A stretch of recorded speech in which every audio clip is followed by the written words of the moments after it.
Absolutely. With that being said, how do you think Going to the Riches would have been received today if it came out today? Because when it first came out, it was hot. Just like Bigga said, it was a teaching moment. I never heard Right. gangster. I never heard none of that. To me, I was actually learning something when I first came out. Absolutely. It was a teaching moment. But today, how do you think that record would be received today? It could probably slip through because of the hard delivery in which it was delivered in.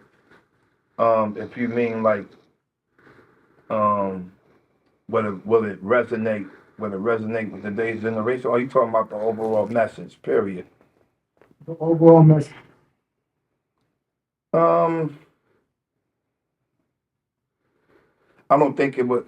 Put it this way, I think it could have still came out today, but I don't think people would gravitate to it the way they did in that time that it did come out for the message.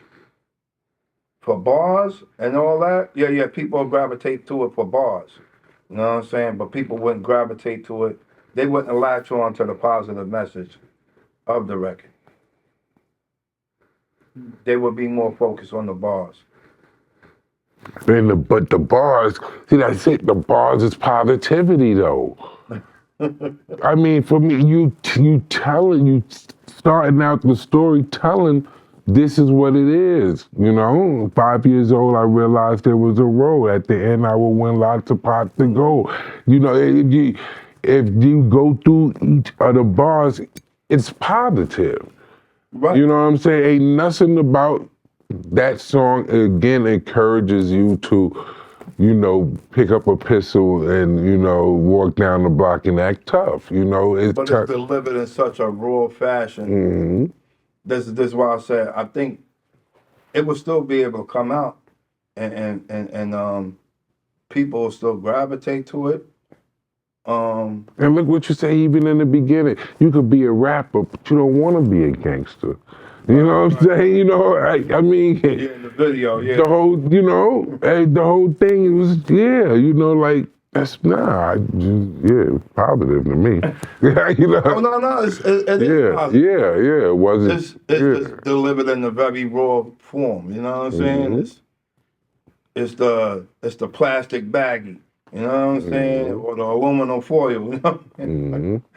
ain't nothing pretty about it. It's not Christmas wrap with the bow on it and all that. So people will gravitate to it for that sense. But I think the overall message will probably get past the younger generation. Go ahead, go ahead. How do you feel about It showed me the degradation of our community. that? There you go. You know what I mean? Um, it's been a slow but gradual decline. You know what I'm saying? Saying slow like 5 year spans and then but consecutive. You know what I'm saying? 5 years. You see little things changing, and then another 5 years you see more things changing. By the time you get to 20 years, the hood ain't the same. You know what I mean? And that's what I witnessed. Like when I was a kid, I remember everything up and down the whole strip was owned by black people.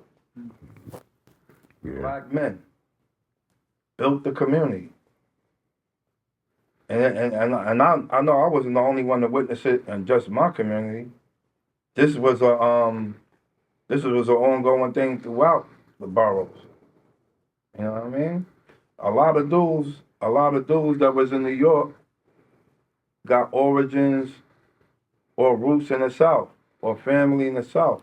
Yeah, You know what I'm absolutely. saying? What you had to do for self out there. You wasn't getting some job, some 9 to 5 job in the South. Like you had to make your own way out there. You know what I'm saying? So a lot of cats from them times, them earlier times, you know what I'm saying, 50s, 60s, whatever, you know what I mean? They brought that same practice up into the cities. So they owned everything. They owned the grocery store, they owned the laundromat, they owned the check cashing place, the real estate company, the funeral home, the liquor store. You know what I'm saying? Everything. But you won't find that now. There is no more community. There's no more black community. No, and that's so sad because when I was growing up, it was like that. You know, we owned this stuff, and then slowly but surely, you know, now they say that, you know, the neighborhoods, since they've been gentrified, has been for the better, but, you know, we've lost, you know. You know, one of the things that bothers me about that, and I know you definitely understand what I'm saying with this, for my generation especially, but even in your generation, dudes died over those blocks. We killed each other over those blocks. Yes, we did. And we just let this other culture just come right in and just set up shop. And ain't nobody even get muscled. You know what I'm saying? And it's like dudes was actually dying for those blocks back in the days.